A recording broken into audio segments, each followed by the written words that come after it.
يقال إنه الجان الحقيقي هو عماد متعب، يقول لك الجان الفنان اللي بيخلّص وبيجيب أجوان والكلام ده كلّه، بس أنا ليّا وجهة نظر تانية خالص، خالص، خالص، وهي إن الجان شخص تاني مش عماد متعب مع كامل الاحترام طبعًا، شخص تاني اسمه أحمد فايز، وهو ضيف حلقة النهارده وأكتر من كده مقدمات بصراحة مش هاعرف أقول.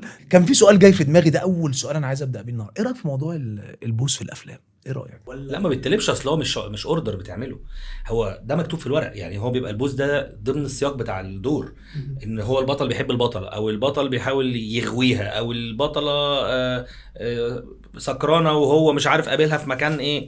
يعني هو بيبقى فيه هدف من البوسه. هو ما كانش ليه لازمه التصريح لان هو ما بيعملش ده في اعماله، فما ملوش لازمه. مع ان اول حاجه بدأ بيها كان فيها كده، فيلم 7 ورقات كوتشينه. كريم عبد العزيز ينجح له مسلسل، يقع له مسلسل، ينجح له فيلم، الناس بتتعامل مع كريم عبد العزيز طول الوقت. انت ليك رصيد ضخم قوي، انت الجان بتاعنا، انت الكاريزما بتاعتك والقبول اللي عندك وموهبتك سامحاله بالخطأ. أولى وتانية وتالتة والكلام ده. فطبعا انا دخلت على الويب سايت لقيت اقل سعر، قلت حلو قوي ده، الواد القشاش، صاحبي ده حلال. القشاش. القشاش الروسي. وقيس بيه بقى لقيت عيال بتجري بكلوتات في القطر، عيال صغيره امه بتاكله فراخ بانيه، عارف شغل بقى العيال اللي طالعه من الترع وبتاع، عيال روس بقى اللي هم تحت مستوى فقر في روسيا. ما جوش بقى. عمرو دياب طول عمره مبدأه في الحياه انا عايز ابقى نمره واحد. هو حس في التمثيل مش هيبقى نمره واحد. يا مساء الورد على كل الناس اللي بتسمعنا على جوجل بودكاست وعلى سبوتيفاي وبتشوفنا على فيسبوك وعلى يوتيوب، وحلقة جديدة من زي كاست. وكالعادة قلت لكم ان البودكاست هيكون مختلف وهيكون فيه ضيوف مختلفين، فبالتالي ضيف النهارده مختلف. ضيف النهارده انا مش هقعد اقول عنه برضو مقدمات زي كل ضيف، ولكن على برضو عشان نكون واخدين في الحسبان ايه اللي انا عايز اقوله على الضيف النهارده. يقال انه الجان الحقيقي هو عماد متعب، يقول لك الجان الفنان اللي بيخلص وبيجيب اجوان والكلام ده كله، بس انا ليا وجهة نظر تانية خالص خالص خالص، وهي ان الجان شخص تاني مش عماد متعب مع كامل الاحترام طبعا، شخص تاني اسمه احمد فايز، وهو ضيف حلقة النهارده واكتر من كده مقدمات بصراحة مش هعرف اقول، لان انا كنت اقول بقى افشخ مدرب تمثيل في مصر لا يا عم، واكتر واحد بيقيم مواهب واخويا الكبير والحاجات الكتير دي. لا ده انت حبيبي يا فز اقسم بالله انا فرحان انت قوي قوي حبيبي قوي انك شرفتني النهارده. وعماد متعب حبيبنا كلنا، طبعا حبيبي عارف وأخويا عارف يا كمان. كابتن انك طب بتحب الاهلي اكتر ولا المعادي؟ لا بحب اسكن في المعادي وبحب اشجع الاهلي بصراحه بحب المعادي كسكن والاهلي كتشجيع طبعا. وفي حد احب حد اكتر من الاهلي؟ انت من اكتر الناس اللي شفتها بتحب الاهلي، ومن اكتر الناس اللي شفتها عارف انت اللي هو عندك ألفة للمعادي بطريقه غير عاديه. طبعا. وانا مش هخرج من المعادي. انا بحب اي حاجه بنتمي ليها، يعني المعادي انتمائي كسكن. حتى اغلبيه الناس في المعادي ممكن بيعزلوا يروحوا التجمع او يروحوا اكتوبر او يروحوا يعني اي كومباوند. انا قافش في المعادي، مش قادر. بتتزحم برضه يا فوز؟ تتزحم وماله. طب عاجباك وهي زحمه؟ اه هتفضل قاعد فيها حتى انا وهي زحمة؟ بموت في المعادي. والاهلي بالنسبه لي انتماء ككوره. انا بحب، انا مش ببيع اي حاجه بسهوله بحبها، يعني انا مش الشخص اللي يبيع الحاجات اللي منتمي ليها بسهوله. طب انت عمال تقول لي بقول لك ايه مش هنتكلم بجد، وفكك بقى ما تقعدش تقول لي بقى مش عارف ايه بقى التمثيل ومين احسن 4 مخرجين في تاريخ السينما والكلام. هنتكلم من دلوقتي كفايز صاحبي وحبيبي واخويا الكبير، ولا نتكلم من دلوقتي بجد؟ ها لا احنا عايزين نتكلم، يعني لو هنتكلم على التمثيل نتكلم من زاويه فاني، يعني من زاويه مختلفه، بس زاويه بقى ماشي. احس ان انا قاعد في القنوات النيل المتخصصه. لا لا مش اني متخصص، انا بصراحه كنت محضر لك كام سؤال ساخن، اولهم مثلا بما ان احنا يلا. حرانين قول بصراحه يا عم يعني. عندك. كان في سؤال جاي في دماغي، ده اول سؤال انا عايز ابدا بيه النهارده. ايه رايك في موضوع البوس في الافلام؟ ايه رايك؟ بجد والله ده انت اللي حاطط ده في الاعداد ده بصراحه. طبعا انت بصراحة. الحاجات دي بتشغل بالك من يومك، انا عارف. لانه يعني انا شايف ان هي مش عارف، يعني احب اعرف رايك، لان رايي ما اقدرش اقوله، لان لو قلته ما انت فاهم. هو ما بقاش فيه بوس في الافلام، فين ده؟ هات لي فيلم في اخر 10 سنين فيه بوس. ولا مشاهد ساخنه افلام لا في لا، مشاهد ساخنه. انا بس انا لا بحاول ما اوضح ده بس. البوس غير المشاهد الساخنه. البوس كان ايام الافلام الابيض واسود اكتر. يعني لو تقعد تتفرج على افلام ابيض واسود، افلام في الاخر 20 30 سنه، هتلاقي البوس كان زمان اكتر بكتير. لكن دلوقتي خلاص. لا دلوقتي اقل بكتير، يعني اقل بكتير. ما اعتقدش ان شفت فيلم في اخر كام سنه في بوس يعني. طب مين اللي بيطلب الموضوع ده، المخرج ولا لا ما بيتطلبش، اصل هو مش اوردر بتعمله، هو ده مكتوب في الورق. يعني هو بيبقى البوس ده ضمن السياق بتاع الدور، ان هو البطل بيحب البطله، او البطل بيحاول يغويها، او البطله سكرانه وهو مش عارف قابلها في مكان ايه. يعني هو بيبقى فيه هدف من البوسه، مش ناس ماشيه تبوس بعض وخلاص، مش بيسلموا على بعض يعني، ولا مثلا بيعملوا حاجه من اجل حاجه تانية. لا هو ده في السياق بتاع الدراما. لكن مؤخرا بقى يخافوا بقى شويه من الرقابه، بقى المجتمع مش عايز كده. خلي بالك الناس زمان كانت بتلبس براحتها في الشارع اكتر، لو تشوف الفيديوهات بتاعت زمان. دلوقتي لو بنت لبست اللبس كانت تلبس في السبعينات او الستينات، الدنيا تتقلب عليها في الشارع. فزمان رغم ان دلوقتي التكنولوجيا، بس زمان كان في شويه حريه اكتر يمكن في الموضوع المشاهد اللي من النوع ده. اصل في ناس بتقول بقى انه ايه الموضوع، عارف انت اللي هو مفتوح على البحر. انا والله العظيم مش بسالك السؤال ده مش بالنيه بتاعتي، انا عارف ان انت انا ما هتقول. اشتغلتش في اي عمل فيه بوز، انا فأنا كده عارف يا بتكلم في العموم، فندم، ماليش انا دعوة. عارف، أنا عشان كده بتكلم في ما المطلق. حضرتش يعني. بس انا بسالك ليه السؤال ده، علشان في ناس كتير بيبقى ده يعني اللي بيشغلها شويه في السياق الدراما، اللي هو يقول لك طب هو يعني المشهد من غير دي ما كانش هيكمل، طب هو يعني ما كانش قادر ان هو مثلا يجي مثلا ان هو يعمل كات من اول ما خلاص مثلا هيحصل مشهد زي كده او ما الى ذلك. فقلت ان انت يعني عارف انت لما بتقول لي ايه، بتقول لي دلوقتي اللي هو لا هو مش اوردر، مش اللي هو ده هيحصل فبالتالي هو خلاص، لا مش اي حاجه وخلاص، مش عمال على بطال، ودي جزئيه مهمه. في ممثلات بتعترض على ده، يعني في ممثلات كتير طلبوا يتشال منهم مشاهد فيها بوسه، وفي ناس المخرجين وافقوا لهم على كده، وفي ناس قال لا اسف هبدلك واجيب غيرك، وحصل مع ناس كتير. يا اما تنفذي ده يا اما لا. في ناس بترفض، وفي ناس تقول لك خلاص انا بلعب الشخصيه، مش انا اللي ببوس، دي الشخصيه اللي بتبوس. مؤخرا اللي كان اتكلم في الموضوع ده كان يوسف الشريف، ده الوحيد اللي شفته اتكلم في الحوار ده. وطلع بعد كده لو انا فاكر صح حد هاجمه، مش هاجمه يعني، هو قال ان هو يسيب الشغلانه احسن لو هو مش عاجباه الشغلانه. عارف انت اللي هو حسيت انه في كلاش جوه المهنه نفسها ما بين الناس وبعضها بقى في الفكر. يعني هو في حد هينفذ فكره معين لمخرج، وفي حد لا زي ما انت بتقوله هكذا. يوسف الشريف اخر مره انت شفته امتى في مسلسل؟ لو انا فاكر صح عمل مسلسل بعد كفر دلهاب تقريبا، او مسلسلين بعده، لان انا اللي شفت له كفر يعني ساعه دلهاب. التصريح بتاعه ده يمكن شغله قل، صح ولا بتهيألي؟ كتير جدا طبعا. تفتكر ده ليه علاقه بتصريحاته، ولا ان هو بيدور على ورق كويس، ولا ناس كتير ما بقتش عايزه تشتغل، ولا هو كان صريح زياده عن اللزوم، ولا الناس افتكرت الناس من جوه الشغلانه شافوا ان هو مثلا ده هجوم عليهم، او تفتكر ان مش عارف، بس وجهة نظر انا هحللها طبعا زي ما انت قلت. تشوف انت قلت بكذا، يعني قلت بكذا تحليل اللي هو بس انا تفتكر. ما عنديش اجابه. انا فاهم بقولك قصدك. تخيل انت ايه يعني، انا ما عنديش معلومه مؤكده هو اختفائه ده ليه. قد يكون بيحضر لحاجه، قد يكون بسبب واخد جنب شويه، قد يكون السوق او الورق، ما اعرفش. او قد يكون مرفوض هو اصلا في ضمن مثلا نطاق معين. انا شايف ان هو ما كانش ليه لازمه التصريح، لان هو ما بيعملش ده في اعماله، فما ملوش لازمه. مع ان اول حاجه بدأ بيها كان فيها كده، فيلم 7 ورقات كوتشينه. يعني اول بدايه ليوسف الشريف كان هو وروبي، كان فيلم اسمه 7 ورقات كوتشينه بتاع دكتور شريف صبري. الفيلم ده كان فيه مشاهد شويه شقيه يعني. ونفس الكلام برضو قيل مش قيل، يعني هو حقيقة عن كريم عبد العزيز لو انا فاكر صح، زمان بداياته وما الى ذلك. بعد كده قال لك لما بدأ ياخد نجومية فبدأ يتغاضى خالص عن الحوار ده بس كريم عبد العزيز لعبته مختلف. كريم عبد العزيز عنده رصيد عند الجمهور، زي لعيب الكوره كده اللي الناس بتحبه مهما غلط ومهما ضيع هجمات. بالظبط. كريم عبد العزيز ينجح له مسلسل، يقع له مسلسل، ينجح له فيلم، الناس بتتعامل مع كريم عبد العزيز طول الوقت.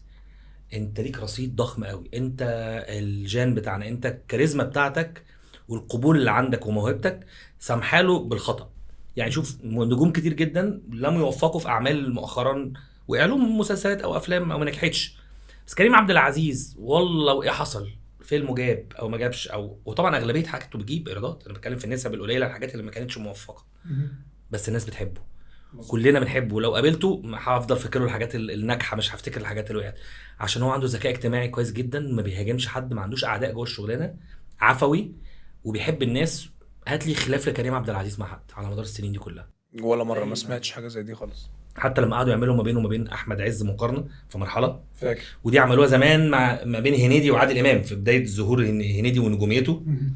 انما الذكاء ان الناس او الميديا او الصحافه لما تبتدي تحطك في مقارنات او تحاول تستفزك بحد تاني، ذكائك انك انت تثبت لهم ان انت ما عندكش مشكله، وذكائك انك تثبت لهم تعالوا انا وفلان نشتغل مع بعض، ايه المشكله؟ او انا انجح وهو ينجح. لكن في ناس تانية ما كان ذكائها مش بيسعفها في كده، كانت بتقع بقى، يخشوا في صراعات وخناقات زي المطربين بقى بتوع المهرجان دول، كام حد لما يخشوا بقى يقعدوا يدغدغوا في بعض، وفي الاخر هم الخسرانين. فكريم عبد العزيز ذكي اجتماعيا وفنيا.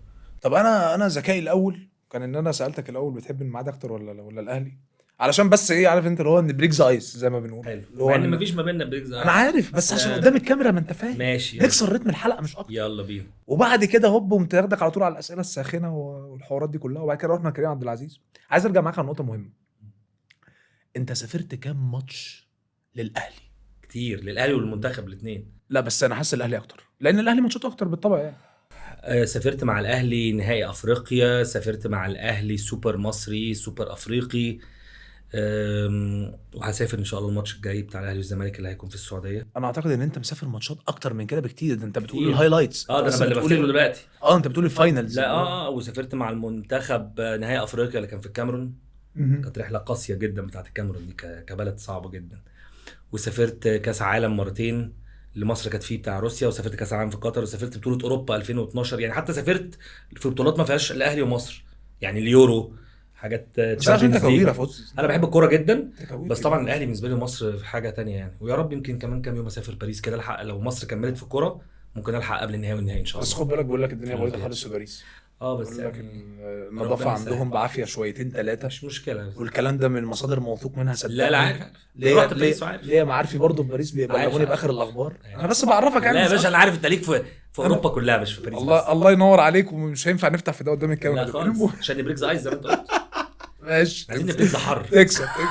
انا عايز اقول لك انا هموت والله العظيم. انا قاعد بتكلم بس منه اللي كان السبب اللي قاعد جنبي ده. لا ما هو انت عارف بقى، ما هو مشكله بقى التسجيل والحاجات دي الناس مش عارفاه.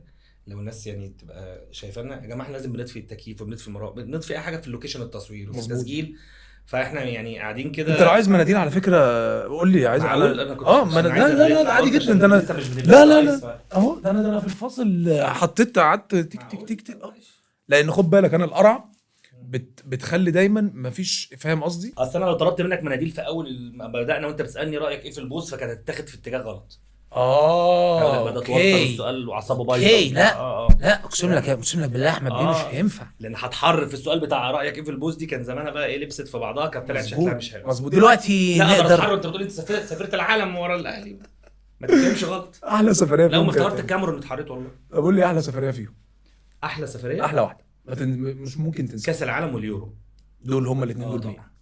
روسيا كانت حلوه كبلد وكاجواء، بس كنتائج طبعا يعني انت مش محتاج اقول لك يعني. كده ولا اي حد كده ماتش السعوديه مضمون، فاكر؟ طبعا معروفه طبعا. رحت الثلاثه على فكره، الثلاث ماتشات بتوعهم. وماتش السعوديه مصر والسعوديه كان في مدينه اسمها فولجوجراد، فيها ضبابير وجراد ما شفتوش في حياتي، ما شفتوش في المزارع يعني، ما شفتوش في الكوره والنجوع، شفته في روسيا والله للدرجه. لا بتاع البعوضه كانت بتجري كده فاهم يعني، ممكن تبص لك تعمل اي كونتاكت معاك. والله العظيم مش عارف في روسيا دي. وانا عندي تجربه في روسيا غريبه قوي. كنت بقعد اتحرك بالطيران داخلي، ان روسيا مش فاكر ان هي كبيره قوي كده. دي طلعت يعني حاجه زي امريكا، دي ضخمه جدا. لا مش رعب يعني انت بتنتقل من مدينه لمدينه 3 ساعات طيران و4 ساعات حاجات. ما ايه ده طيران 3 ساعات. فواحد صاحبي الله يمسيه بالخير يعني، هو لو بيتفرج علينا دلوقتي، قال لي انت فايتك القطر. فقلت له قطر؟ قال لي ده انت هناك بقى القطر خطير يا ابني، وفي سراير وبتاع ونوم وقطر وتقعد يوم وتجربه واكسبيرينس. قعد هول كده. فقلت خلاص، وانا بخلص ماتش مصر والسعوديه راجع على موسكو، اخد من فولجوجراد دي في اخر الدنيا في روسيا القطر. بس ماليش بقى ان هو درجات زي هنا اولى وثانيه وثالثه والكلام ده. فطبعا انا دخلت على الويب سايت لقيت اقل سعر، قلت حلو قوي ده حلال. القشاش الروسي القشاشوف. انت واخد ايه حاجز استرخصت. انت مش غريب يعني، مع ان انا مش بطبعي، بس انا العرض كان مغري. انا اول مصريين كده لازم استنصح طبعا. بس النصيحه جت عليا. كان معايا واحد صاحبي اسمه هشام مجدي، حبيبي هشام محترم جدا، مش بتاع مرمطه برضه، راجل يعني ابن ناس قوي. قلت له بقول لك يا اتش احنا ناخد بقى القط. قال لي يلا بينا. هو واحد صاحبنا تاني نصر هو اللي لا بلاش، ما سمعتش كلامه بس طلع صح. ركبنا القطر وقيس بيه بقى، لقيت عيال بتجري بكلوتات في القطر، عيال صغيره امه بتاكله فراخ بانيه، عارف شغل بقى العيال طالعه من الترع وبتاع. عيال روس بقى اللي هم تحت مستوى فقر في روسيا، ما جوش بقى. وراجل بقى روسي قاعد بفانيلا داخليه في القطر فوق في السرير اللي فوقيه ده عادي. واحد بيتكرع وهو بياكل مصايب بقى. مش عارف بجد والله. عادي انت قاعد وسط دول. ايه انت قاعد وسط دول.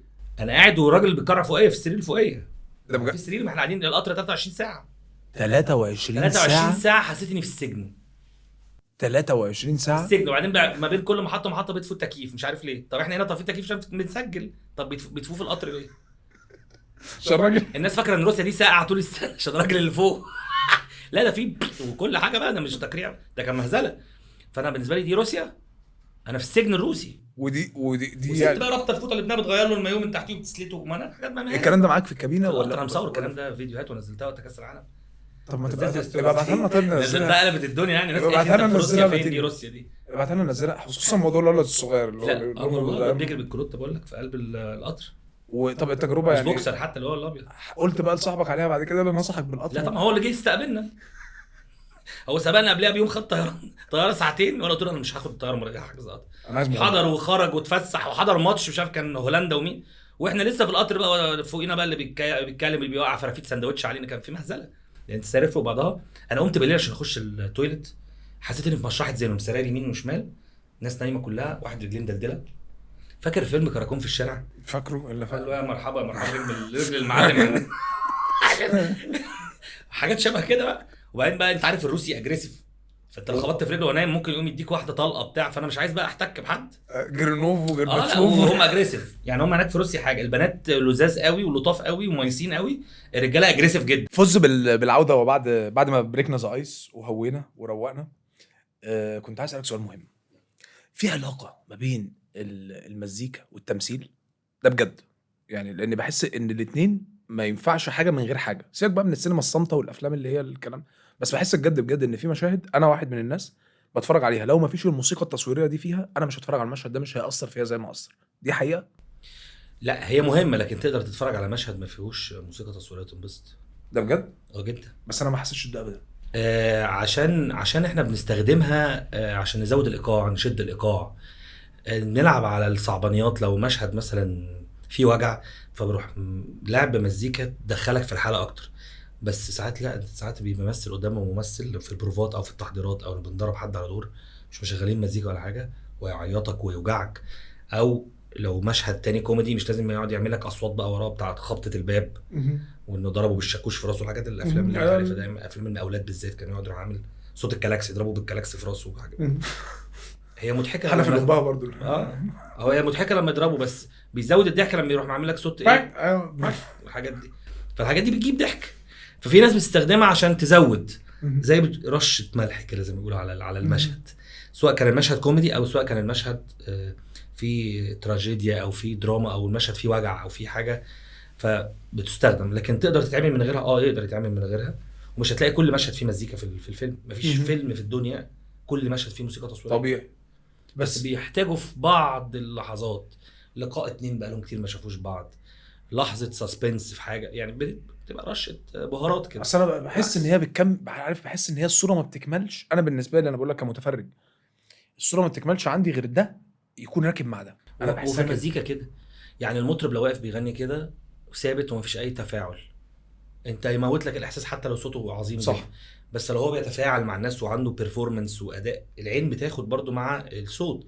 وعشان كده بيعملوا ميوزك فيديوز وكليبات. ليه بيعملوا؟ كان ممكن يبقى كل الاغاني متسجله من الاستوديو، المطرب قاعد قدام قدام الملحن او الشاعر او المنتج وبيغنوا في الاستوديو ويروح منزلها لك كده. تصدق وانت بتقول الكلام ده بيدور في دماغي امثله، حاجات كتير في دماغي قوي على اللي انت بتقوله. انا لو قلت لك اغنيه الحب الحقيقي بتاع محمد فؤاد تفتكر ايه؟ العيال العيال الصغيره والطياره و... وانا عايزك فاكر فاهم؟ كل واحد مننا ليه، هتلاقي ده التاني كان بيحلق. فانت فاكر الاغنيه تحفه، بس انت رابطها كمان بكل بقى الاغاني. يعني يمكن اديت مثال على محمد فؤاد عشان بحبه، بس قصدي في كل الاغاني. عمرو دياب وقت تملي معاك ايه اللي اشتهر غير الاغنيه؟ البلوفر. ده لحد مصر دلوقتي كلها في ناس اشترت البلوفر بتلبسه. ده. ولحد دلوقتي اذا العين حابه تشوف مع السمع في المزيكا، والعكس صحيح في التمثيل. الودن برضو حابه زي ما سامعه كلام او سامعه عايز تسمع مزيكا مع الاداء. فالاثنين بيكملوا بعض، لكن يقدروا يستغنوا عن بعض بس بيكملوا بعض. على ذكر عمرو دياب وفوقش، انا بحب الاثنين مثلوا، بس الاثنين ما كملوش. يعني يمكن فوقش مثل اكتر من عمرو بكتير طبعا، بس الاثنين ما كملوش خالص. هل ده عشان هما الاثنين مش موهوبين تمثيل؟ يعني هي شغلتهم بقى بالبلدي اللي هو انتوا ناس مطربين، فانتوا خليكم مطربين زي ما انتوا، ما تدخلوش مجال تاني ممكن يكون مش بتاعكم. ولو ان زي ما بقول لك فوقش مثل كتير ومنهم حاجات حلوه، منهم طبعا اسماعيليه رايح جاي وكان عامل فيلم هايف قوي قوي. لا هو في ايه؟ ايوه ده من اهيف الافلام في تاريخ الدنيا. هو احمد ادم بتاع انا ليه ايه اللي نالك تعمل؟ حسيت ان نجح الفيلم ده اكتر احمد ادم، بس طبعا يعني وجود محمد فؤاد كان عادي، يعني عارف لا فيلم كارثه انا بموت فيه طبعا. الفيلم ده مش الاغنيه متقدر. نفسها الفيلم ده مش متقدر. جدتي مش خالصه دي نعمل ايه؟ ومشهد الطياره ايه اللي فاضل هتعمل مناضل ابن البيع هيجيب عليها وطيها، وفيها جبنه نستو وفيها كلام غريب جدا. بالظبط. فالاثنين دول سواء فوقش او عمرو، الاثنين محدش بقى خد تراك تمثيل زي مثلا دلوقتي تامر حسني. يعني تامر انا عارف ان انت بتجمعك بيه علاقه، وعارف ان انت بعيدا عن اي وابن يعني محمد خدش- فؤاد صديقي جدا، بس هاي مش محمد فؤاد نفسه، ابنه صديقي جدا برضه. هاي انا عارف بس ان انا دلوقتي انت بتكلم عليهم بره الصداقه، بالظبط بتكلم مهنيا، مهنيا. تامر ما شاء الله مثل ومثل كتير ومكمل ستيل. والناحيه التانية مثلا فوقش يعني سيبك من عمرو ما دخلش يعني هو مش عايز يمثل، ده اللي اتقال. بس فوقش مثل شويه وما كملش. هل ده زي ما بقول لك برضه عشان ارجع لسؤالي، حته ان ده ادي العيش لخبازه بالبلدي، دي مش شغلتكم يا جماعه مثلا، ولا في موهبه شويه عند تامر طيب خلته كل بقى؟ واحد فيهم انا ممكن اقول لك وجهه نظري في كل واحد فيهم. ماشي. عمرو دياب طول عمره مبدأه في الحياه انا عايز ابقى نمره واحد. هو حس في التمثيل مش هيبقى نمره واحد، فقال لك ابعد عنه. عمرو دياب مثل امتى؟ لما كان لسه صغير في بداياته، لما ما كانش عنده حسابات النجوميه بتاعت دلوقتي. ما كانش عنده حسبة انا نمره واحد، انا النجم الاوحد للوطن العربي، انا هفضل نمره واحد. فكان وقتها حساباته انا عايز اعمل كل اللي بحبه، زي ما عمل في فيلم على فكره فيلم العفريت فيلم كويس جدا مظبوط. بتاع بيليا وعود يا بيليا. وفي حتى لو تمثيل عمرو دياب فيه مش ابهار، ولكن تمثيله ما كانش وحش، كان مؤدي جيد في الفيلم. تمام. لكن عمرو دياب دلوقتي حسبته انا عايز ابقى نمره واحد، فهو مش هيعمل حاجه مش هتخليه نمره واحد. لان محمد منير وقع في الغلطه دي، عمل مسلسل اسمه المغني. ومحمد منير لما طلع في افلام بتاعت يوسف شاهين كان بيمثل كويس، بس لما عمل بطوله كامله في المسلسل المغني ما كانش موفق في القرار. خصوصا ان هي كانت على كبر يعتبر. بالظبط. فهو لا يقدر يكمل حاجه بس ما يقدرش يبقى البطل. عمرو دياب مش هيقدر يطلع في حاجه دور صغير، هو لازم يبقى بطل العمل. فعمرو دياب شايف ان هو ممكن ما يبقاش بنفس القوه بتاعت او النجاح بتاعه كمطرب، ولكن يقدر يعملها لو الورق اتكتب مظبوط وعمرو دياب اتجهز للدور مظبوط وشافها بزاويه تانية ان هو تشالنج جديد. لان عمرو دياب حقق كل حاجه في كل حاجه، يعني عامل زي اللعيب اللي خد كل البطولات، فخد كل البطولات. فواي نوت اخد تشالنج جديد؟ بس هو بيفضل دايما يلعب في الحته الامان. انا سيف زون خلاص دي بتاعتي ودي انا رقم واحد فيها، بالظبط فبالتالي كده. نو واي. تامر حسني موضوع مختلف. تامر حسني مالتي تاسك، يعني تامر حسني بيعرف يعمل كل حاجه. تامر بيعرف يغني، بيعرف يمثل. تامر علاقته بالاطفال كويسه، فلما بدا في عمر وسلمى وقبلها في افلام بقى التانية بتاعت سيد العاطفي ونور عين، يعني ومثل دراما كمان في ادم، ومثل دراما في شيء ادم مرعب يعني. وكان في لجنه تحكيم في ارب جوت تالنت بتاعت الاطفال. لا سوري، كان The فويس Voice. كيدز. The Voice. فويس كيدز بتاعت الاطفال. فتامر بيعرف يبقى لجنه تحكيم ويعرف يبقى، ومؤخرا بقى يخرج تامر مؤخرا بيخرج في كذا حاجه ليه اخرجها وبيألف. فتامر بيعرف يألف ويخرج ويمثل ويغني. هو طاقته، تامر عنده طاقه شغل، وتامر بني ادم بيحب يشتغل، بيحبش يقعد. فتامر لما جه مثل عشان هو الراجل مطلوب، عنده جماهيريه كبيره جدا، وهو قادر ان هو يعمل ده كله، قادر ان هو يتنوع. محمد فؤاد بقى لعبته غير. محمد فؤاد لعب تمثيل، كان عنده شعبيه مرعبه في الفتره دي، وكان ابن الشعب، يعني زي ما بتقول كده ايه، زي محمد رمضان دلوقتي لما الناس بتحبه عشان حاسين ان هو من الشعب. زي احمد زكي زمان. محمد فؤاد كان في المرحله اللي في النص دي، كان هو اللي الناس يعني محمد فؤاد كان المطرب اللي بيسمعوا الاي كلاس والبي والسي وكل الناس بالظبط. لكن عمرو دياب مثلا كان ليه طبقات معينه بتحبه، انما محمد فؤاد كان كل الناس بتسمعه. فمحمد فؤاد ده كان بيمثل بكاريزمته وبحب الناس ليه. فمحمد فؤاد لا، كان في المرحله دي كان لازم يمثل لان هو كان مطلوب جدا جدا، وافلام كلها جابت ايرادات. كسل هو شويه في فتره ما، ظروف اختلفت، السن برضو اختلف. خلاص الراجل عمل اللي عليه وربنا يديله الصحه، وكان لسه عامل حفله قريب ويعني لا هو طبعا ليجند برضو، مش انا اقول حاجه. بس تصدق انت لفتت نظري دلوقتي لجزئيه تامر. لان زمان انا فاكر كانت الناس بتقعد، بعض الناس طبعا مش بعمم، يقول لك هو تامر بيغني، ما هو راجل مغني كويس، طب ما يكمل هو تامر لازم يألف ويلحن ويوزع ويعمل، ما في ناس بتعرف تعمل ده وممكن تعمله احسن منه. بس انت دلوقتي وضحت من كلامك واللي انا فهمته بقى ان تامر مش بيعمل ده علشان يبقى رقم واحد فيه، لا هو بيعمله علشان هو حبه وعلشان جداً. هو عنده طاقة شغل، فبالتالي هو عارف ان هو موهوب في ده. تامر بيعرف يلعب كوره وبيعرف يعمل كل حاجه. كان بيلعب يعني في الاهلي صح؟ يعني لعب في كذا حاجه، بس تامر قصدي اعتقد لعب للاهلي والزمالك الاثنين بتاعي على ما اعتقد، بس دي معلومه مش يعني مش هقدر كده عشان ما تحسبش ان انا قلت معلومه يعني، بس انا عارف ان هو لعب هنا وهنا تقريبا. تامر بيعرف يعمل كل حاجه، وده مش لاني اعرفه، لا انا بتكلم في واقع والناس عارفه ده الكلام بجد، دي حقيقة. تامر بيعرف يعمل كل حاجه، ولكن في ناس بتحباه في الغنى، بس في ناس حباه في التمثيل والغنى، في ناس حبوه لما عمل كل المراحل دي. هو الراجل من حقه يجرب يعني، حتى لو في ناس بتقول لك خلاص يركز تمثيله وغنى بلاش اخراجه، بس هو من حقه يجرب. وان نجحت التجربه يكررها، لو ما نجحتش ياخد باله منها المره اللي بعدها او ما يعملهاش يعني عادي. ما هو مش هيفضل طول الوقت كل ممثل وكل مطرب متحفظ، مش هيطور. لازم نغامر وناخد ريسك. طب المطرب الموهوب او اللي صوته حلو معروف، سمعت صوت حلو خلاص صوتك حلو مفيش كلام. والمطرب المؤدي برضو معروف. كل ممثل موهوب ولا في ممثل مؤدي وما هوش موهوب؟ لا طبعا، الممثل فيه المجتهد وفيه الموهوب، وفيه الموهوب ومجتهد في نفس الوقت، وفي اللي حظه كويس الظروف خدمته، بس ده ما بيطولش يعني، بيطلع في كام حاجه كده يعمل بوم وما يكملش. ده كتير قوي، في كتير قوي. لكن مش لازم كل اللي بيمثلوا موهوبين، لا خالص، في ناس بتمثل مجتهده جدا و... مش talented. وبتعمل دورها كويس. مجتهد يعني، هو مش موهبه لكن هو اشتغل على نفسه جامد فاتطور. يعني كنت تتفرج عليه في افلام قبل كده تقول ايه ده يا عم ده، لكن دلوقتي بقى بطل عمل وانت تقعد تتفرج على العمل لانه اشتغل على نفسه. وفي حد من تالنتد من ايام ما كان بيطلع يقول جمله في فيلم، من ايام ما كان بيطلع يقول جمله في فيلم، وهو تالنت، هو موهبه باينه. عندك مثال على ده؟ مثلا احمد زكي لما كان في هلو شلبي ولما كان في مدرسه المشاغبين، الناس قالت الراجل ده موهوب رغم ان كان معاه سعيد صالح وعادل امام ويونس شلبي، كان معاه فطاحل المكسرين دول، بس طالما عين راحت لوسط كل دول يبقى عنده حاجه. وقبلها في هلو شلبي ومحمد رمضان قبل كده برضه زمان في مسلسل حنان وحنين وفي مسلسل السندريلا واحكي يا شهرزاد، ما كانت ادوار صغيره، يمكن احكي يا شهرزاد ده كان دور كويس كبير شويه، لكن كانت الناس تقول الولد ده شاطر. انا اقول لك حاجه، انا كنت قاعد مع منتج مهم جدا من المنتجين التقال جدا من سنين، وكنت قاعدين بنتكلم في حاجه شغل، وراح فاتح لي اللابتوب وراني مشهد لمحمد رمضان كان طالع في عمل، طالع عسكري امن مركزي حاجه ده في هقول لك ده فيلم بتاع انا مش معاهم بتاع احمد عيد صح. وراني قال لي شايف الولد ده؟ قلت له، قال الولد ده هيبقى نجم مصر. اقسم بالله والله العظيم قال لي هيبقى نجم. انا ممكن اقول اسمه لان هو راجل يعني، محمد العدل. قال لك؟ اقسم بالله كنت قاعد معاه وانا هو مش اصدقاء خالص، ده انا كنت رايح اقابله في حاجه شغل يوم، يمكن تقابلناش يمكن بعدها تاني او تقابلنا مره بعدها، يعني مش مثلا حد بيفضل، وانا كنت بتعامل معاه في شغل فبنتكلم على حاجه، فقال لي انت عارف بقى ان في ناس هتطلع الفتره الجايه، وراح مشاور لي عليه وكانش حد يعرف، ده كان طالع في مشهد. ده مشهد. قال الواد ده هيبقى نجم مصر. سبحان الله، عنده رؤيه قويه جدا. وبقى حتى لو هم ما اشتغلوش مع بعض بعدها، او يعني يمكن ما اعرفش انتج له ولا لا، يمكن ما انتجلوش، لكن الراجل ده شواف جدا، والراجل ده فاهم جدا لدرجه انه لقط واحد طالع في لقطه قال لي هيبقى نجم مصر.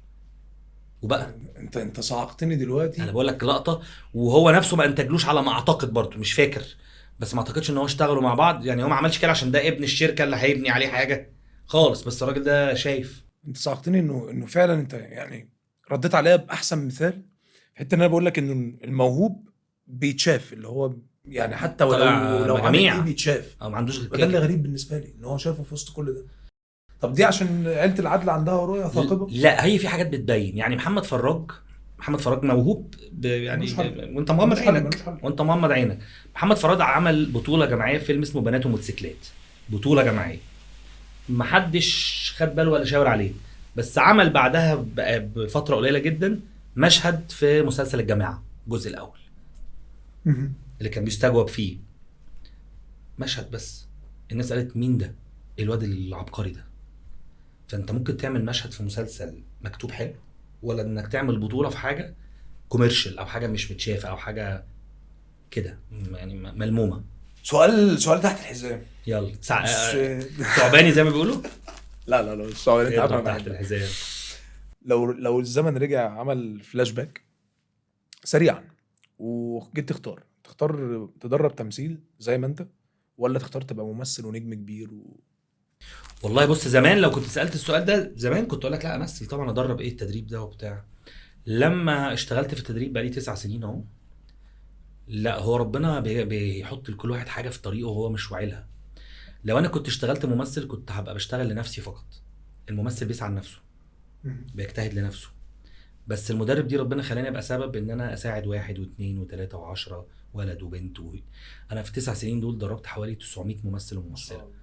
ناس منهم دلوقتي بقوا نجوم وابطال وصورهم منفعه على الافيش، وناس منهم بيسعوا، وناس خدوا مساحات صغيره، وناس دلوقتي بقى لسه بديهم بوش، وناس عن طريق غيري، بس اتليست ان انت كنت مرحله في حياتهم. لا ربنا حطني في حاجه امتع بالنسبه لي نفسيا جدا من ان ابقى شغال طول الوقت على نفسي. ان انا شغال لنفسي ولغيري ليها طعم مختلف جدا جدا عن ان شغال لنفسي. عشان انا بحس فيك اصلا يعني عموما بقى والله العظيم حته ان انت ليدر اكتر من كونك يعني عارف انت اللي هو دورك اصلا في الحياه بقى. ده انا مش هقول لك بقى اصلا في شغلك في الحياه، يعني يمكن احنا ما اشتغلناش مع بعض خالص. انت حقيقي. اخويا الكبير وحبيبي وصاحبي، حبيبي. بس احنا دايما اللي بيجمعنا القعدات الحلوه وقعدات الصحاب. بس انا بشوف فيك الحوار ده لان حكى لي عنك ناس كتير من اللي اتدربوا تحت ايدك. منهم مش عارف هتكون فاكره او لا، يعني هو حبيبي جدا، اي حد موجود دربته جداً. بقى فاكره. كريم كامي طبعا صح على طول كده اللي هو انا اي حد اعرفه انا ما بنساش اي حد قابلته او اي حد دربته، يعني حتى الحد قابلته. انا امبارح كنت سهران في مكان وحد من واقف بيشتغل في الريزرفيشن في المكان، قال لي انا عارفك انت مدرب، قلت له انا فاكرك. قال لي انا جيت لك من 3 سنين عشان كذا كذا، قلت له بس انت خسيت عن ما شفتك 10 15 كيلو. صح. وده جه يوم قابلني في اوديشن ومشي، ما شفتوش تاني. انا ما بنساش اي حد قابلته في اوديشن او كاستنج او في الحقيقه او في الخروج او في الحقيقه او حد دربته، طبعا مش هنساه، ده دربته، ده قعدت معاه شهور. انا بفتكر الناس كويس جدا، ما بنساش. خالد كردي حكى لي انك كنت بتعمل لهم اختبارات نقعد احنا الاثنين نتكلم في موضوع وانت بتحكي لي موضوع وانا بحكي لك موضوع تاني وهوب بنستوب انت تحكي لي والعكس. 80 تركيز. خابك كان خالد الكردي محتاج، انا خالد الكردي لو بيتكلم لوحده ممكن يتلخبط اصلا، انت فاهم. مظبوط. خالد الكردي لو بيحكي واحد غير مخارج هيطلع حروف وبينطق مش حاجات تانية معقول خالص طبعا. بس عنده طبقه صوت. خالد الكردي ده بقى او انا ده مستخسره بقى ليه؟ ده ممثل جامد جدا، بس خالد الكردي بيحب الكوره قوي قوي قوي، وانا بحب الكوره، انا مجنون كوره. بس خالد الكردي كان لازم يعرف ان هو موهبته اكبر من ان هو يبقى بيقلد شخصيه طول الوقت. بس خالد الكردي ممثل شاطر جدا الدرجه دي. يا نهار، كان بيلعب ادوار صعيدي ويلعب ادوار. خالد الكردي ده لو مثل اقسم بالله لا قعد ناس في بيوتها. بس هو اللي شتت نفسه. هو ثانيه اللي بس انت بتتكلم عن خالد الكردي بتاعنا اللي بيقلد مرتضى منصور. لو مثل هيقعد ناس في بيوتها بجد بس يركز للدرجه دي. يعني انت في عز زمان احنا كنا شغالين معاه كممثل، هو عايز يروح بالليل ايفنت يقلد فيه مرتضى فلانه عنده شغل في الموضوع ده. عايز يعمل فيديوهات عشان سبوبه، ما انت فاهم. عايز. هو لو كان جه في ظروف تانية وهو مركز والله العظيم ما كان كسر الدنيا للدرجه دي يا فايز. انا اول مره اسمع منك الكلام ده. لا انا بقول لك هو عندي دلوقتي كذا اسم يعني، بس الناس مش عارفاهم لسه بندربهم. طب مين؟ طب ما تقول لي السكاوتنج بتاعك. يعني عندي كام حد دلوقتي هيكسروا الدنيا قدام، بس ما حدش يعرفهم لسه. قول لي طب اساميهم. يعني بيتمرنوا دلوقتي، يعني لو قلت اسم ده حد بياخد الكورس دلوقتي ماشي. بس لسه ما حدش يعرفه. طب قول لي الاسم وهو ممكن ما يكونش بيشوف الحلقه، فانت قول لي الاسم. انا عندي واحد اسمه محمد جوده، بس انا عندي ناس كتير، بس في واحد اسمه محمد جوده شاب كده، يعني الفيرجن القويه قوي قوي قوي من علاء ولي الدين، القويه قوي كمان. يعني اول حد بعد علاء ولي الدين ممكن يملى الحته دي، بس كمان مش بيلعب كوميدي بس، بيلعب الاثنين، كوميدي ودراما كله. ولد موهوب ذكي دمه خفيف سنه صغير اهلاوي، فدي برضو بتديله برضو حته زقه كمان. بس ماشي. ده هايل وسنه صغير. انا بقول للمنتجين اهو ولكل المخرجين يا جماعه جوده ده اقسم بالله موهبه مش عاديه. عندي ناس كتير مش عايز انسى حد، مش حد يزعل. عندي عبد الرحمن ايهاب واحمد مليون اسم، وفي دلوقتي كريم عبد الله حد برضو لسه بيخش الموضوع، بس ده حته دين كاريزما، ده بس يستوي والمخرجين هيجروا وراه. وبنات كتير، بس خلينا ايه يعني مين اللي في دول؟ عندي ناس كتير قوي، انا مش عايز انسى حد عشان محدش يزعل، بس قصدي انا بتكلم محمد جوده ده فز. انت قاعد قدام واحد يعيطك ويضحكك، قدام واحد يعمل مشهد تقعد تبكي بالدموع من احساسك انه موجوع او انه هو في ازمه، وبعدها يعمل مشهد يفطسك من ضحك. ده عبقري، ده لو ما مثلش هحزن. طب هو زي علاء ولي الدين الله يرحمه شكلا برضو اللي هو عشان جسم بس شويه، لكن هو موهبته في سكه مختلفه، يعني هو مش بيقلده ولا انا مش على التقليد، انا بس عشان عايز اتخيل الكاركتر، انا عايز اتخيل الكاركتر. هو كلبوز بس وشه بيبي فيس. هو خلطه ما بين كل الناس، والولد وش. وهو على فكره كان عايز في مرحله يخس وقال لي انا بفكر، قلت له اوعى، ده انت رزقك في اللي انت فيه. انت عارف انت لو خسيت مش ما يجيلكش شغل. هو سبحانك يا رب ربنا مديله قبول وسيم جدا وكلبوس كده ودمه خفيف وشرب محبوب وعنده قبول. انا بقول لك الاسم ده يمكن لسه بيتمرن، شوقتني اشوفه والله. وروح خدته مره في برنامج في رمضان اللي قبل اللي فات، في برنامج قلت للمنتج خد الولد ده هيعمل حلقتين، يعني كان برنامج ماشي. دي قصه كده من اعلى الحلقات في ال 30 حلقه اللي جابوا فيوهات. انا فاكر البرنامج ده. اه البرنامج ده عمل مستشفى. ماشي. الولد ده حلقتين بتوعه جابوا فيوهات اعلى من ناس معروفه على السوشيال ميديا. عارف انت بتتكلم، انا عارف حلقات جابت 7 مليون و8 انا مليون. كده هدخل اتفرج عليه يعني. انا كده حته ولد، انا بقول لك اهو الايام بينا اتفرج على والله ده والله هدخل اتفرج بس ما حدش يلعب في دماغه ده. الناس حواليه كتير بتحاول تشوش عليه، بس انا بقول للناس هو ما حدش يجي جنبه، واللي يجي جنبه يبقى فاهم، عشان اللي مش فاهمين كتير وعايزين يخلصوا عليه.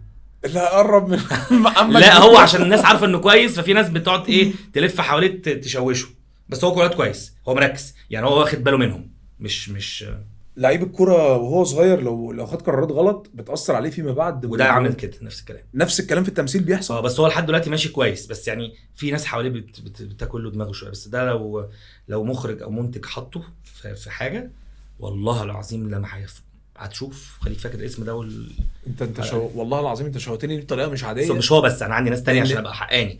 بس هو عشان متوافر فيه عوامل كتير، بس انا عندي شويه اسامي تانية لا موت برضو، دمار شامل يعني. بتعمل لهم اختبارات عامله ازاي؟ ايه اغرب نوع؟ ما انا عارف ان انت هتقول لي بص بنوع ما بثبتش. لا بنوع ما بثبتش. ساعات بيبقى اختبارات ذكاء، يعني ساعات ببقى مش فارق لي هو موهوب ولا لا، انا خلاص قريت انه عنده تالنت صغيره كده، بس فارق لي هو ذكي ولا لا. لو ذكي هيخلي التالنت دي كبيره قوي جدا، ولو مش ذكي هيخلص على حبه التالنت اللي موجودين عنده. يعني هتعرف ممكن ممثل يبقى شاطر قوي بس يحب بنت مثلا. يعني انا كنت بدرب ممثل عبقري، واد شاطر قوي قوي قوي موهوب، بس هو اتسحل بقى يعجب بقى بدي ودي، خلاص دماغه مرهف. على فكره ما كلنا بنحب البنات، ما فيش ولد ما بيحبش البنات، ولو ما بيحبش البنات يبقى في مصيبه، يبقى هو والله بقول كده كل يعني. يوم لكل المؤمنين. بس انا بحبهم وقتهم في شغل مظبوط، وقت الشغل شغل، وقت الخروج خروج، وقت العيله عيله، انا بحب ادي كل حاجه في وقتها. انما حبيبي ده كان منهار خالص يعني، هو كان موهوب جدا، بس بدا بقى ينبهر بدي عندليب يعني. هو كمان يعني مستحلي نفسه، فهو الواد تاه. بس الواد ده كان كويس جدا يعني، ده كان مشروع نجم. الولد ده كان مشروع يمكن لازال، بس مش معايا يعني، مش عن طريقي يعني، هو ممكن مع ناس تانية بتسعى له دلوقتي، بس انا في مرحله كنت شايف ان هذه الموهبه موهبه كبيره جدا، كان ماشي كويس جدا واتشتت جامد قوي وما عرفش يلملم نفسه. كل ما يجي يلملم نفسه الدنيا تبهوأ منه.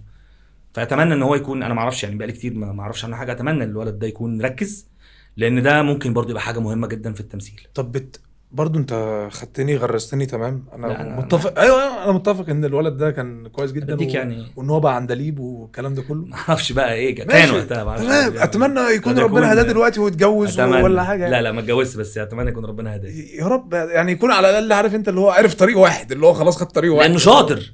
يعني عايز اقول ما يعملش زي شحات ابو كف. انا شحات ايه ابو كف؟ بس تاني كان بيجيب اجوان قد ايه وبعدين خلصت عليها ياتم. الله ده بقى ما حدش خلص عليه، ده بنات هو اللي خلص على نفسه يعني، هو اللي نكش نفسه بنفسه. الله يهديه يعني. ده نقدر نقوله له يعني. انا كنت عايز اقول لك خد هنا تعالى، كنت بتعمل لهم اختبارات ذكاء ازاي؟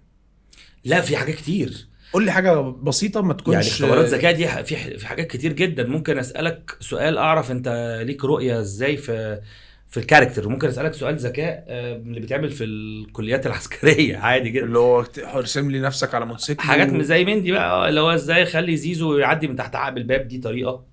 ففي حد هيقول لي اكتب اسم زيزو وعديه في ورقه، حد يقول لي حط بطاقه زيزو، حد يقول لي مش عارف ايه. واحد قبل كده قال لنا لا دي لازم اشرب لما بسكر بشوف اي حاجه لوجيك، قال لنا كده. دي طريقه. بس في واحد جامد قوي بقى قال لنا ايه، مش عارف ينفع اقوم بس عشان المايك، قال لنا طب انا جاهز اهو يلا. قلت له يلا ايه مجاوب ازاي تعدي اسم؟ قلنا له اسمه يعني اسم الولد اللي كان مختبره. ماشي انا جاهز. وبعدين بدا ينزل براسه يرزع في الباب من تحت، فهو حبيبي خفيف خالص، فقول له انت بتعمل ايه؟ قال لي بعدي من تحت عقب الباب. هو بقى واخدها كايه، عارف اللي بنحت في الصخر، واخد اللي واخدها حرف. فقلت له عمرك ما هتعدي من تحت عقب الباب، خلاص بقى انا نخاطبه كواحد خلاص بقى تعالى نتكلم، مش موجود معانا بقى، نتكلم بالعقل، عايزين نلم بقى الاوديشن عشان يمشي ويروح لحال سبيله وبتاع. مالناش رزق مع بعض لانه بعيد يعني، دي مبادئ كومبارس مش مبادئ نجم. هتموتني. فقال لك انا اسف يا جماعه، هي النضاره اللي حيشاني وبيديها لنا. فلا جامد طبعا بس مش معانا بقى. اللي هو يعني جامد بقى مع اصحابه، خيالك ده خليه في حته ثانيه. لا تعملوا فيديوهات بقى من حد لذيذ يروح مصوره فيديو ينزله ويعمل فيه كده. عارف الحاجات دي؟ سمعت انك كنت طبعا عارفها، بس سمعت انك بقى اختبارات تانية في حاجات كتير يعني. سمعت كنت تعمل لهم حوار غريب قوي في الكاميرا، تقول لهم بتكون شايف انت الكادر وتقول مثلا لاكس اللي بيعمل الاوديشن او اللي بيعمل وات ايفر حزن، بس دراما، غرور وهكذا. بس ده في منهج قديم يعني، ده في منهج كنت بشتغل بيه في مكان قديم، لكن انا منهجي ما فيهوش الحته دي، في طرق مختلفه فيه. وانت فين دلوقتي يا فايز؟ شغال يعني دلوقتي مين اللي بتدرس يعني فين؟ بعد محاره وبشتغل وشغال في سمسمه بعمل سندوتشات شاورما لحمه. طب تقول لي ده وتقول لي هنعدي عليك. ايه ده؟ لا ايه مش العبث قصدي ده؟ مش قصدي انت لسه مع الدكتوره مروه جبريل لا يا ولا راجل، ولا لا. في مكان تاني؟ لا مش مع الدكتوره مروه جبريل ولا حاجه. أمال كنت فين؟ مع استاذه مروه قعدت معاها 7 سنين، لكن انا خلاص بعد كده بقى لي 2 سنين ونص. انا ما اعرفش عشان كده بسالك. لا انت لسه. فايز انا اخر مره شفتك من 4 سنين. اخر مره شفتني من 4 سنين؟ لا انا بقى لي 2 ونص.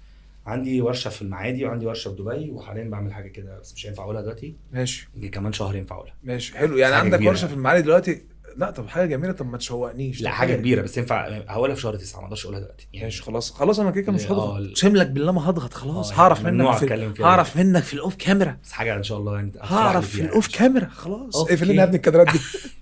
شغال بالتكييف. اقفل كمان شغال التكييف يا ابني. طب لا كات التيك بجد عشان هنشغل. مالك بس؟ حاسك عايز تقول لي بقول لك يا زيزو.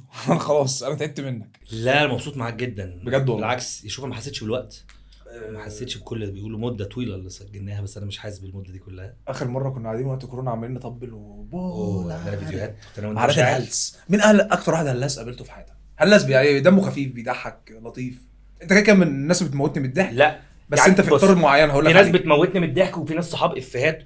يعني شاعر طبعا مصيبه، دمه خفيف وانت عارف ده وعاصرت ده. خطير. بس بقى اللي انا ما كنتش صاحبه زمان وبقينا انا وهو صحاب مؤخرا اخر كام سنه، بقعد معاه في خروجات او قعدات مع اصحابنا، اقسم بالله ما بمل لحظه. مصطفى خاطر ملوش حل. لا لا لا لا لا ليفل تاني في خفه الدم. يعني الناس كلها عارفه في الافلام والمسلسلات وعارفه مصطفى خاطر ده. لو قعدت معاه في اسانسير محبوسين هتتسلى. عنده قدره يخلق من الهواء افيه، وعنده قدره يخلق من قعده ميته قعده مميته، وناس كتير. بس هو مصطفى خاطر وتوته طبعا وناس كتير بس مصطفى خاطر. يا نهار اسود على مصطفى خاطر وعلى اسم مصطفى خاطر. لا ومصطفى من اول ممثل اصلا الكل ملاحظ ان هو حاله. بس في الحقيقه يقول لك هو حاله للدرجه دي عشان والله. ما فيش تحفظات بقى، ما انت برضه هو متحفظ يقول بقى كبني ادم بقى اللي هو براحته بقى على عفوته. لا اضرب في 10 في خفه الدم واللذاذه والجدعنه. هو جدع كمان. بس من الناس اللي هي تموتك ضحك. انا مستني والله بيعرض في السعوديه. عندهم مسرحيه بيعرض، مستني يرجع عشان وحشني. لا بنقعد قعدات مش عايزين نروح في مواضيع خفه الدم. وانا وهو والناس اللي معانا برضو. وكل شهر انا بيبعت لنا ماتيريال برضو، بيبعت لنا برضو كاركترز معانا. انت بيجي لك ناس فايز في حياتك انا مش فاهم. سبحان الله ربنا بيبعتهم لك انت فعلا اللي هو عشان يحصل موضوع. لا بيجي لنا ناس ما تتسابش يعني. في مره انا في ستوري مش هنسى ان انا قلت لك مره بعتها لي يا انت قلت الشعر، قلت له حد فيكم بعتها لي من كتر ما انا بضحك مش مصدق. اللي هو كنت انتوا الثلاثه انت وشاعر. لا بتاعت الاستاد دي كده بس دي كانت شاعر من كتر ما انت لقيت ان هو بيعمل الموضوع خلاص عملته مشهد. وفي بتاعت التاكسي او اوبر اللي انتوا كنتوا راكبينه وكان السواق سوري وانتوا الثلاثه تقريبا اقنعتوه ان انتوا سوريين او دي كارثه دي. اقسم بالله انا لحد النهارده بشوف دي بعيط وبفتكر شاعر بقى القفايا. انا ركبت مع سواق بقى انا كمان وصورت انا نفسي فيديو، بس كنت انا لوحدي مش معاهم، مع سواق. واقسم بالله لحد دلوقتي ما اعرف جنسيته. بيتكلم كل اللغات في بعض، مش فاهم ده ايه، ده متنكر ولا ده متحول ولا في حاجه لغز. بس ده عنده خفه دم من كتر ما هو بيقول اي كلام. مش عايز انزل. انا وصلت مش عايز انزل. انا قلت يا رب مش معقول تبعت لي الماتيريال ده كاركتر يتجسد. طب وراح فين طيب؟ خلاص راح مشوار اكيد، ما سواق. بس هي دي راح مشوار بقى. بس يروح للي يحترم بقى الماتيريال ده. ما ممكن مليون واحد يركب معاه فيحس انه غريب شويه، بس يوصله مشوار. لكن انا نسيت المشوار. اول ما ركبته قال لي يعني هتروحي فين حضرتك؟ قلت له ايه هتروح فين انت يوصلك؟ قلت يا لهوي يا ام على ابو ليلى ايه اللذاذه دي. وانا معايا عربيه، فانا مش كل يوم ببقى بركب اوبر ولا تاكسي. بس في مراحل بقى بتاعت عربيه بايظه في الصيانه، مشوار ما فيهوش ركنه. قلت يا رب يعني انت بعتني في اليوم ده عشان اركب مع ده، مش هسيبه. فتحت معاه حوار، فتحت بقى الموبايل، فتحت معاه حوار. الفيديو ده انا نزلته، انا بنزله كل سنه مثلا في الذكرى بتاعت الفيديو. الناس كلها بتموت. انا تقريبا فاكره اسئله بقى، وبيكلمني في اي حاجه بقى. بيكلمني مش عارف مين كسب مين في كاس العالم في الشطرنج وحاجات. ايه ده مين ده؟ كاسباروف وبتاع. وبعدين بقول له وصلني مش عارف المعادي. قال لي حلوان حلوه. ما حلوان حلوه بس انا رايح المعادي. انا مش ضدها، بس ايه علاقتها باللي انا رايحه؟ هو مش بيشوف ايه الحلو، مش وانا ضد دار سايح السلام، مش ضد وانا تورست نازل الف انا بقى. رايح المعادي. ومش عارف ايه، وكلمك في السكر والشيء. هو مش هو مجتمع في بعضه، هو خلاط، ده كاركتر. وغير وطيارات، انا بركب دايما الطياره، دايما الكرسي اللي جنبي لو مش مسافر مع حد من اصحابي لازم بيجي لي كاركتر. طب احكي لي على واحد منهم. مره كنت مسافر دبي وركبت جنبي واحده من الصين او اليابان، يعني من اسيا، وكان وقت الكورونا، وقت ما كنا بنقعد بالماسكات في الطياره، وبعدين راحت في النوم فبقت نايمه في حضني مش من غير سبب، وانا كنت منزعج جدا مش طايقها. منزعج برضه؟ والله منزعج والله. لا خلي بالك، أنا مش كده، انا لازم ابقى حد انا مرتاح. عارف بس كده عارف مش مرتاح. يا عم انكشك مش اخوك الصغير هي يعني. نامت وبعدين ما استاذنتش، يعني هي نامت وبدا في عشم، وبعدين راسها بقى هنا ف ماشيين بقى بالترولي بتوع الضيافه، فبدا يسالني هتاكل ايه؟ قلت له كذا. قال لي وهي؟ قلت له هي مش خطيبتي، يعني قصدي طلعت هانيمون. ليه؟ هي حاطه راسها على صدرك كده، فاتنين طالعين هانيمون طبيعي بديهي جدا. قلت له مصحف معرفها. قال لي طب حضرتك نجيب لها ايه؟ قلت له ما تصحيها، انا مالي، انا ليه مش قايلني همومها؟ ماشي. وقعدت اصحيها ما بتصحاش. هتلاقي بيف. فقلت له هتلاقي سوشي، هتلاقي نودلز، ما دي بنيه اي حاجه بس صحيها. فدي فضلت كده. صحت امتى بقى؟ والطياره بتعمل لاندنج. ده انت قصده بقى، ده انت بتصيعي يعني، انت واعيه يعني، ما صحيتيش في كل ده وصحيتي في اللاندنج. ما ممكن تكون متعوده برضه. وصحيت في اللاندنج قالت لي اوديا ادي بوديا. قلت لها ادي بوديا بقى وبتاع. و3 ساعات لما قفص الصدر خرب. انت بتحوري ليه؟ قاعده طب ما تجيلي سكه. مفيش اي مشاعر ولا في اي فيلينجز. انت كنت قاعد جنب الشباك؟ هي تلاقيها كانت بتحرجم عشان تجيبها مكان، يعني انت تنقل تجيبها مكانك. بقى. لا اصل انا حصل معايا الحوار ده، بس حصل معايا في اشكال تانية مش هينفع اقولها لك. بس افتكر مره انا افتكرت الطياره بتولع، والله العظيم يا فايز اقسم بالله. كنت جاي مره وكانت وقت الطياره وانا بتحرك من هناك كانت الساعه 5، ففي غيوم من بقى. هناك منين؟ من الدنمارك. ففي بتعمل ايه غيوم في الدنمارك؟ كنت قاعد هناك يعني حلو مع العيله اهو. المهم طبعا حلو. المهم في وسط كل الغيوم وانا طالع، فقاعد جنب الشباك، فبص والله العظيم شايف جناح الطياره في نار ماسكه في الجناح. فانا بدات اقول شايف ولا متخيل؟ لا شايف، انا شايف ده بعيني. فانا كل اللي داير في دماغي ايه؟ انا عايز اقول للمضيفه بطريقه شيك محدش ياخد باله خالص ان الطياره بتولع، خلي الطياره ياخد باله. انتوا ازاي محدش واخد باله؟ فاهم؟ انا ده والله العظيم ده اللي داير في دماغي. عشان ما تجرحهاش ولا عشان السريع؟ عشان بالظبط عشان ما اعملش حاله زعر، لان انا عندي ضبط نفس. فاهم؟ برافو. فاللي هو عايز الغيها يعني، كل شويه هي عماله وانا عايز اقول لها طب انا مش فاهمه، فاكراك بتبصبص وانا عايز اوصل لها المعلومه. فاير وابص يا جماعه الطياره بتولع، هموت دلوقتي. بلات بقى خلاص، عارف انت اللي هو بقى لا وانت كمان جاي ايه؟ انت جاي من الدنمارك، فبقول بقى دعوات. انت جاي من الدنمارك على نار ولا؟ لا كنت مع العيله مفيش حاجه بس تمام. المهم نعتبر انك كنت مع العيله. لا كنت مع العيله والله العظيم. المهم انا لسه موريك صوره جابي، بقول لك الولد بقى عنده 6 سنين دلوقتي. مش عرفني الكلام قبل ما يبقى جابي موجود ولا مش موجود. انت لا كان قبل جابي كده. شفت؟ ماشي لو في جابي والدنيا ولعت خلاص بقى انت عملت اللي عليك. اللي حصل قبل جابي انت خايف من النار. كمل. بس فكل ده انا خلاص في حاله رعب. مضيفه مصريه ولا طيران؟ لا مصريه، بس ما عشان كده عايز الغيها، اللي هو هتفهمك. واللي مخليني مستغرب ان هي ولا واخده بالها ان الطياره بتولع، ولا حد واخد باله. طلعت بقى الطياره بتطلع نار زي الموتوسيكلات لما تطلع فاير. انا بقسم لك بالله بدات بقى خلاص بقول قران ولا انت مش شايف؟ والله بقول قران خلاص، ان احنا خلاص يعني انا مسلم بقى امري لله. وفي اخر الايه مثلا لقيت ان كل ده احنا في الغيوم، فالطياره اول ما خرجت من الغيوم اتاري الشمس كانت عامله ريفليكشن في الغيوم، فمورياني ان في نار في الجناح. فانا كل ده عارف انت اللي هو انا عايز اعرف ايه اللي انا شفته، ايه اللي مش فاهم حاجه، اللي هو انا مش عارف اصلا بحكي لك الحوار ده ليه دلوقتي، بس انت قلت حوار الطيران. ده درس للناس لو مسافر مع عزيزه ما تقعدوش جنب الشباك، لانه ما بيشوفش من غير النضاره. ده حقيقي. تخيل ان النار مولعه ودي الشمس اصلا. انا اصلا بصور بص من غير عدسات. في ناس بتقعد تسالني بتقول انت ليه مش حاطط عدسات؟ لا هو يا عم مش حاطط عدسات ليه؟ ما دام ما فيش عدسات لابس النضاره ما تقلعها ده السؤال انا هساله اكتر. ما انا عشان شكلي مش من غير عدسات عشان بتعمل ريفليكشن. طب بص انا هعملها يعني، انا عمري ما عملت كده على الهواء. انا بقول لك شغل هدومك، انا بقول لك كده على النضاره. لا ما هي شايل جميله كبيره ليه؟ عمري ما عملت كده على بقول لك كده على النضاره وانا طلبت حاجه غريبه. اعتبرها انا عمري ما عملت كده لحد. طب معناه انك قريب مني. اخر سؤال قول. الممثله الحلوه وبدأ بالبوسه وعايز يختم بالممثله، هيموت يعمل نفس البدايه بتاعت النهايه. لا بس والله ده اخر سؤال جه على بالي. الممثله الحلوه دورها او نجوميتها اسرع ولا لا؟ وشكرا، مش هسالك حاجه تاني. يعني لو هي حلوه خلاص هتمثل كده ايفن لو هي مش موهوبه. نجوميتها اسرع واستمراريتها، ولا نجوميتها اسرع بس؟ الاثنين. طيب الممثله الحلوه المحترمه الذكيه نجوميتها اسرع واطول ومستمره. تمام. الحلوه اللي مش ذكيه اللي مش محترمه نجوميتها اسرع بس ما بتستمرش، تخلص بسرعه.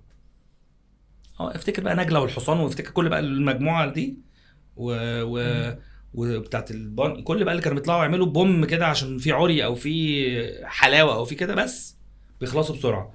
اللي بيكملوا الحلوين الاذكياء المحترمين، عشان بيفضلوا عندهم حاجه تانية يقدموها، لكن مش محترمين عندهم حاجه بيقدموها في الاول وخلصت ودمتم على ذلك. وشكرا. انت بتحب ايه؟ تحب تتفرج على سيبك من انا والله هقول لك بيكون على حسب. يعني انا عايز جدا جدا جدا اللي مش محترم ولا تطلع شويه وتنطفي وتشوف غيرها. يعني نوعا ما كمشاهد عايز تتفرج ما يخصوش. انا واحد جوه الصناعه بقى، انا عايز المحترمه اللي تكمل. ما هو انا مشاهد، انت عايز اللي تنبسط شويه. انت انا مش مشاهد، ما هو لازم اكون بشاهد. انت مشاهد مش بشاهد عشان اقيم بس. مشاهد ما شافش حاجه. مظبوط. انا مش عايز اصور اكتر من كده. ذمتك ما وحشتكش العدسات؟ والله العظيم وحشتني، ما عشان كده هلبسها دلوقتي اول ما خلاص. وبما اننا خلاص، انا خليني بقى اشكرك والله العظيم بجد بجد بجد. بعيدا بقى عن الضحك والهلس والفرفشه والكلام الحلو، ولسه هنكمل، بس انا عارف هتقول لي هنكمل بس واحنا تحت. انا مبسوط جدا انا مبسوط جدا والله العظيم بجد. لا انا مبسوط. عايز اقول حاجه بقى، انا اولا انا بحب الراجل ده جدا يا جماعه. مش عارف الكاميرا معايا. الكاميرا دي الراجل ده انا بحب. لا انا عارف. ما انا بقى اللي مش فاهمين انا كاميرتي فين. انا عارف دي اهي حاجات بتاعت الناس دي. افتح له يا ابن الكادر. الراجل ده انا بحبه جدا جدا جدا من سنين السنين. بشكر الظروف اللي جمعتني بيه بقينا اصحاب، رغم ان بقالنا هو 4 سنين ما شفناش بعض. انا مش عارف ان هم 4 سنين، حاسس ان هم اقل، بس عيب في حقنا. الراجل ده دماغ متكلفه وجامد قوي، وعايز اشكرك انت والتيم اللي معاك. محمد عادل الشهير بمحمد نصر، اقسم لك بالله خطير وبشوش ولذيذ، ويعني مش عارف محمد اخويا ده. لا انا بالنسبه لي الفايبس حلوه من ساعه ما جيت، طاقه المكان حلوه، الديكور ده جامد قوي. يعني رضا عبد العال مع جوارديولا وعلاء ولي الدين وعامل الناظر والليجندز اللي فوقيه ومحمود عبد العزيز واحمد. اصلا الافيه ده مميت. طب ايه رايك في اللي تحت دي بقى، اللي تحتها على طول؟ الجوكر. انا بعشق الصوره دي، علشان لما سوبرانوس، انا اينشتاين كمان طول الوقت باصص لي بصه طول كل ما بنيجي في الفواصل او كده ابص له، ومصحف حاسس انه هيتحرك، ده يعملها عادي، يبقى عنده حاجه بتلعب او حاجه. وكل الحاجات بصراحه. ومحمد صلاح مع ان ده مش جسم صلاح متهيألي. لا هو ده كان يعني من فتره، بس هو دلوقتي اشتغل على نفسه. مش جسم. لا انا بالنسبه لي الفايبز لذيذه، والبتاع اللي هي لونها ابيض دي انا مش عارف دي ايه. بومه. مع ان انا عارف ان هي شكلها ممكن ما يكونش ماتشد مع المكان. مش عايز اقول لك كده. انا عارف بس انا مش عارف ليه حبيتها، فاهم قصدي؟ لا انا استغربتها، لا حبيتها ولا كرهتها، بس هي يعني مش بس خليها. بس المكان اوفرول على كده لازم يبقى في حاجه غريبه موجوده عندك، زي انت فاهم. فهنعتبر ان هي دي الحاجه الغريبه، لان بقيت الحاجات كلها طبيعيه. المكان اوفرول بجد عجبني. المكان حلو جدا وانت جامد، وانا انبسطت واتكلمت بقى من قلبي. انت عارف والله العظيم عارف، وعلشان كده انا مبسوط والله ان انت حتى ما فكرتش انا بيني وبينك. قلت انا عارف بقى مواعيدك ومشغولياتك وحواراتك ودنيا، بس والله العظيم اول ما قلت لي ما دام قلت لك كلمه بلتزم بيها. انا النهارده كان عندي بالعكس شغل جامد جدا، وبكره عندي شغل جامد جدا، وجاي مش نايم، بس انا طالما التزمت معاك من اول الاسبوع، قلت لك انا معاك يوم كذا، انا راجل لما بدي معاك خلاص. حبيبي يا فوز والله العظيم، يعني بشكر ربنا اولا يا زيزو، وبشكر علي عزب لان هو على فكره كان سبب في ان احنا نعرف ده. علي عزب ده اخر حدوته. بشكره جدا والله العظيم علي حبيبي. بشكرك علي عزب عشان انت اللي عرفتنا على بعض. وعلي عزب يا جماعه راجل ممثل وراجل كرييت. بص الراجل ده بيعمل كل حاجه، بيخرج ويمثل وبيذيع، ومن اخف الدم في الدنيا. ولو عايز تضيف حد قعدته برده ما تشبعش منها زي مصطفى خاطر، علي عزب برده. وشرفتنا يا فندم. حبيب قلبي يا سيسو. حبيبي يا فوز. ننقل الكادر ونقول يا رب تكونوا اتبسطتوا معانا في حلقه النهارده. حلقه انا عارف كان فيها نص جد ونص تسالي زي ما بنقول، ولكن ما ينفعش، لان الراجل ده زي ما قلت لكم في الاول هو اخويا الكبير، والراجل ده من اكتر الناس اللي انا بشوفها موهوبه في مصر في حته التمثيل دي، لان في كلام كتير يتقال فيها، خصوصا هو والثلاثي اللي بالنسبه لي احمد فايز، احمد شاعر، واحمد خيري. 3 دول يعني دول بالنسبه لي طقم المعادي الخطير. تصبحوا على خير.